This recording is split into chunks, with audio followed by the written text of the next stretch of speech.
देश के सबसे प्रतिष्ठित और सबसे बड़े बैंक एसबीआई के चेयरमैन दिनेश कुमार खारा साहब हमारे साथ कार्यक्रम में शामिल हो रहे हैं। खारा साहब, बहुत बहुत स्वागत है आपका जी बिजनेस पर। नमस्कार और सबसे पहले धन्यवाद आपको समय देने के लिए। शुरुआत पहले बजट के साथ करना चाहता हूँ, उसके बाद बैंकिंग सेक्टर पे आपकी मैं विस्तार से राय भी लूँगा। समझाएं सर, बाजार इकोनॉमी के लिए और देश के लिए कैसे देखते हैं आप इस बजट को, आपकी क्या प्रतिक्रिया है? मेरा ये मानना है कि ये बहुत इंक्लूसिव बजट है, क्योंकि इसमें फोकस किया गया है एम्प्लॉयमेंट के ऊपर, एमएसएमई के ऊपर, स्किलिंग के ऊपर और साथ ही साथ जो है रूरल सेक्टर के ऊपर। और जब इन सब विषयों पर एक एक विशेष ध्यान दिया गया है, तो उसके साथ साथ जो इसका इम्पैक्ट आएगा डिमांड के ऊपर, और डिमांड के चलते जो ओवरऑल इकोनॉमी में पॉजिटिविटी आती है उसके ऊपर जो है विशेष रूप से इसका इम्पैक्ट आएगा। और जैसा कि आप जानते हैं कि इंफ्रास्ट्रक्चर का जो ध्यान दिया गया है in terms of rural housing और also in terms of PMAY in particular, जिससे कि जो है जो अफोर्डेबल हाउसिंग में काफ़ी अच्छा एक पुश मिलेगा इस बजट से। और जो पीएम सूर्य घर के माध्यम से सोलर को एक बहुत बड़ा पुश मिलेगा, और साथ ही साथ जो है रिन्यूएबल एनर्जी और बैटरी स्टोरेज, कुछ ऐसा एरियाज हैं जिनसे कि एक इकोनॉमी में नया लीवर ऑफ ग्रोथ एक अवेलेबल होगा। तो इन सब चीज़ों को देखते हुए मैं ये कहूँगा कि ये बजट जो है ओवरऑल इकोनॉमी के लिए और डिफरेंट सेक्टर्स के लिए बहुत ही एनकरेजिंग बजट रहेगा। बिल्कुल ठीक बात है। तो कई सेक्टर्स के लिए बड़ा पुश है और आपने शुरुआत एमएसएमई से की है। खारा साहब, मैं वहीं पर आपसे एक राय लेना चाहता हूँ, क्योंकि अब तक जो एमएसएमई को लोन्स दिए जाते थे उसका असेसमेंट बाहर से होता था।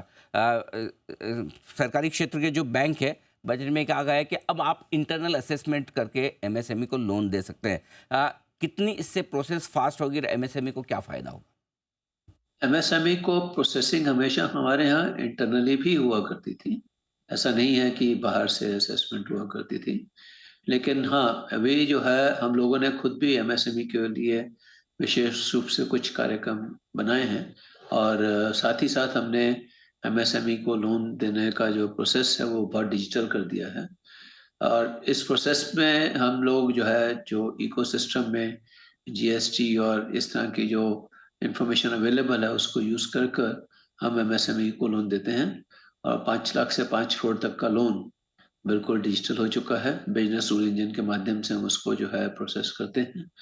और इस तरह से हम लोगों की तरफ से पहले से कोशिश थी, लेकिन अब बजट के माध्यम से एक विशेष फोकस एमएसएमई लैंडिंग पर किया गया है।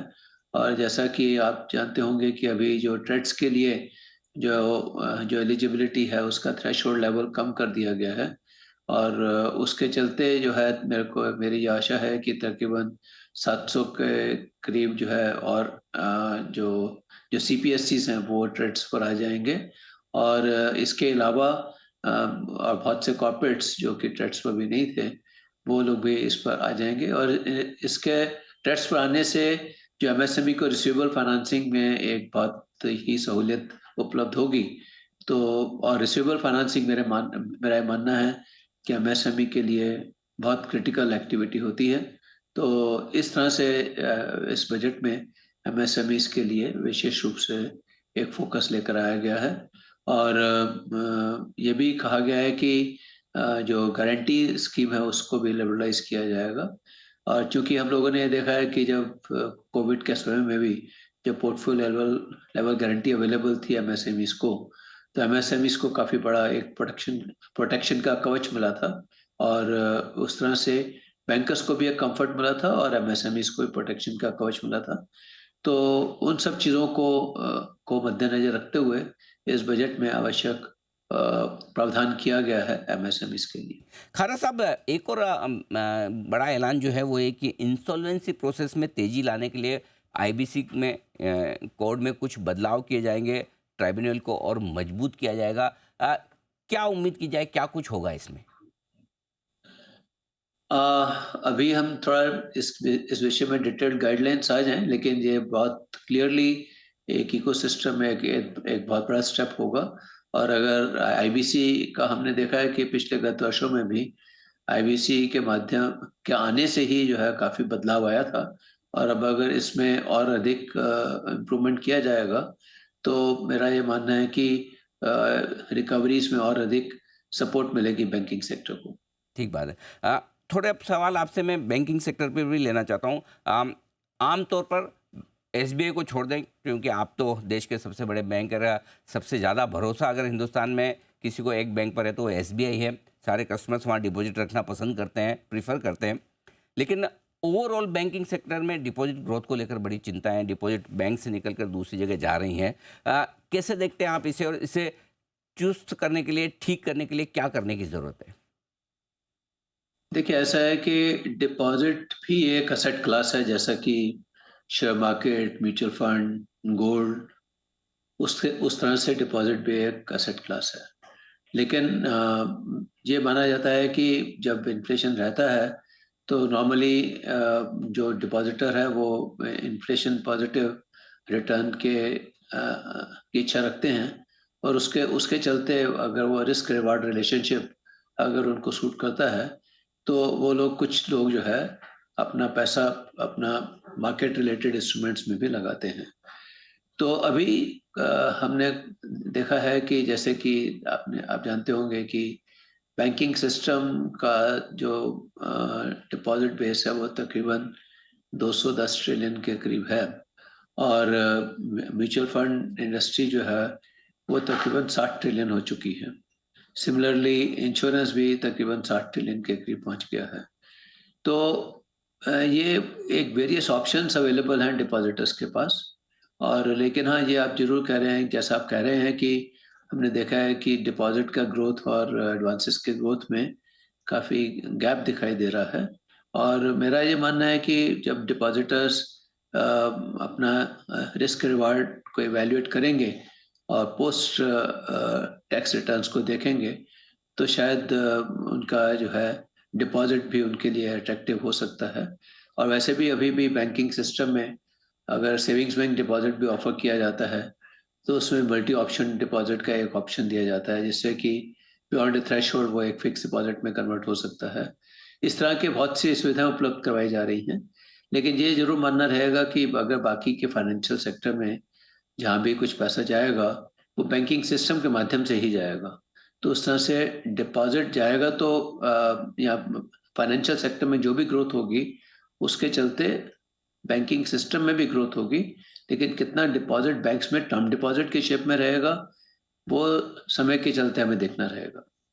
और आपने अभी खारा साहब जिक्र भी किया कि काफ़ी कुछ पैसा म्यूचुअल फंड मार्केट में भी आ रहा है, और एसबीआई ग्रुप के चीफ होने के नाते मैं आपको बधाई देना चाहता हूँ। अभी अभी आपके mutual fund, SBI mutual fund ने 10 लाख करोड़ का एयूएम का आंकड़ा पार किया। सबसे बड़ा म्यूचुअल फंड है, और हिंदुस्तान में पहली बार कोई म्यूचुअल फंड उस मुकाम पर पहुंचा है। ज़बरदस्त परफॉर्मेंस आपके म्यूचुअल फंड की है। एसबीआई लाइफ आपके ग्रुप की दूसरी कंपनी है जिसके नतीजे बहुत ज़बरदस्त और ग्रोथ ज़बरदस्त है। क्या कुछ इरादा है एसबीआई म्यूचुअल फंड और आपकी दूसरी कंपनियों को जल्दी से लिस्ट करवाने का? म्यूचुअल फंड में जो है फाइनेंशियल कैपिटल से ज़्यादा उनको नॉलेज कैपिटल की आवश्यकता होती है, और इसलिए हमने उससे उस कंपनी में अपना पूरा फोकस जो है नॉलेज कैपिटल को स्ट्रेंथन करने में लगाया है। उनको अ, उनके पास जो कैपिटल जो है सफिशिएंट मात्रा में उपलब्ध है, तो इसलिए फ़िलहाल उसको लिस्टिंग करने का कोई विचार हमारा नहीं है। और सिमिलरली लाइफ हमारा हम लोगों ने ऑलरेडी लिस्ट कर दिया था। हम लोगों का स्टेक उसमें 55% के करीब है, और अभी कंपनी का सॉल्वेंसी रेशियो वगैरह काफ़ी अच्छा है। तो फिलहाल मेरे को नहीं लगता कि वहाँ पर भी कुछ अभी कैपिटल रेज़ की आवश्यकता पड़ेगी। और वैसे भी हम लोगों की कोशिश ये होती है, जैसे इन सभी एंटिटीज़ में, कि हम जितना प्लॉ बैक कर सकें प्रॉफ़िट को, उतना अधिक प्लॉ बैक करने की कोशिश करते हैं, जिससे कि जो फ्यूचर ग्रोथ है, वो जो प्रॉफ़िट जनरेट कर रहे हैं, उसी से संभव हो पाए। ये हमारा एक फ़िलॉसफ़ी है, जो कि हम सब सब्सिडीज़ के लिए प्रैक्टिस करते हैं। बिल्कुल। और एसबीआई म्यूचुअल फंड की मजबूत ग्रोथ की शुरुआत आपके कार्यकाल में, जब आप मैनेजिंग डायरेक्टर थे वहाँ पर, तब से हुई और अब काफ़ी तेज़ी से आगे बढ़ भी रही है। एक और सवाल आपके बैंक से रिलेटेड है, क्योंकि हम आपकी सब्सिडीज़ और इन्वेस्टमेंट्स की बात कर रहे हैं। येस बैंक में भी आपका बड़ा इन्वेस्टमेंट है। बातें भी हो रही कि शायद एसबीआई अपनी स्टेक बेचना चाहता है। क्या इरादा है सर? क्या वाक़ई में आप बेचने के बारे में ओपन हैं, सोच रहे हैं? यदि हाँ, तो कब तक, कैसे? अभी इस विषय में हमारे बोर्ड में इस विषय में कोई डिस्कशन हुआ नहीं है, तो इसलिए मैं इस विषय में कुछ भी आपको जानकारी देने में असमर्थ हूँ।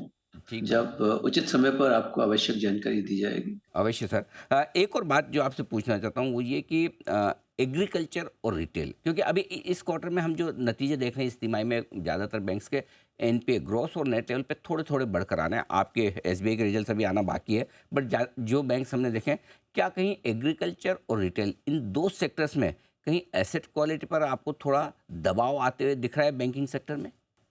वैसे भी फर्स्ट क्वार्टर के जो रिजल्ट्स होते हैं बैंकिंग सेक्टर के पर्टिकुलरली, उसमें ये थोड़ा-सा बढ़ा हुआ आता ही है। उसका कारण ये रहता है कि क्योंकि पिछले जो लास्ट क्वार्टर जाता है उसमें फाइनेंशियल ईयर कंप्लीट हो जाता है, क्लोज़ हो जाता है और फर्स्ट क्वार्टर में जो भी कुछ पिछले क्वार्टर में तो जो ओवर द ईयर भी जो रिकवरीज़ होती हैं वो सब जो है रिफ्लेक्ट होती हैं। लेकिन फर्स्ट क्वार्टर के चलते उस तरह का एक कंफर्ट नहीं रहता है। लेकिन वैसे अदरवाइज़ हम लोगों का जो एक्सपीरियंस है फर्स्ट क्वार्टर में थोड़ा-सा फ़र्क पड़ता है लेकिन ओवर द ईयर जो है वो पूरा जो है इवन आउट हो जाता है। ये हमने देखा है पिछले कुछ सालों में और हमें ऐसा कोई विशेष रूप से ऐसा कोई स्ट्रेस नहीं दिखाई दे रहा एग्रीकल्चर और रिटेल में। खरा साहब, वैसे तो ज़्यादातर बैंक्स अपने डिपॉजिट रेट्स बढ़ा ही रहे हैं, लेकिन चूंकि वो हर बार पॉलिसी में इंतज़ार भी रहता है कि कब से ब्याज दरें घटना शुरू होंगी। क्या आपको लगता है कि अभी थोड़ा लंबा वक्त है भारत में ब्याज दरें घटना शुरू हो उससे पहले? चूँकि जो पॉलिसी रेट है वो इन्फ्लेशन से लिंक है। देखिए जब जब तक इंटरेस्ट रेट स्ट्रक्चर का सवाल है उसमें कई घटक हैं। इनमें से एक जो है पॉलिसी रेट एक फैक्टर है। दूसरा फैक्टर जो कि फिस्कल क्योंकि अभी जो जो प्रोजेक्शन दिया गया है वो 4.9% का प्रोजेक्शन है जिससे कि जो सरकार की बोरिंग है वो काफ़ी कम होगी। इसके चलते यील्ड जो है वो जो है it has started trending towards south as far as जितने भी जीसैक और लॉन्ग टर्म पेपर हैं, लॉन्ग डेटेड पेपर्स हैं उन सब का। तो वो भी एक इम्पॉर्टेंट कंपोनेंट है।